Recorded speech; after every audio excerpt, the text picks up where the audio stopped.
জনতা, শুভনন্দন। মেরেছ কলসির কোনা, তাই বলে কি প্রেম দেব না? এই মাননীয়াকে সুবিধা অসুবিধা কথা বলার পর খিস্তি দেওয়ার যে ব্যাপারটা, মাননীয়া শুনতে পাচ্ছেন?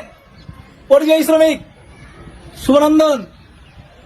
তো বিগত কয়েক বছর ধরে একটা শিক্ষিত প্রজন্মকে পুকুরের ঘোড়ার জলে চুবিয়ে রাখা হয়, তারা আজও সেখান থেকে উঠতে পারেনি। ঠিক আছে, তাই মাননীয়াকে বলাতে কিছু হরিদাস পালেরা মিলে এখন আমাকে খিস্তি দিচ্ছে। এক একটা কি ভয়েস মাইরি, তোকে এই করে দেবো, তোকে চাটনি বানিয়ে দেবো, তোকে বেটে দেবো, তোকে সেকে দেবো।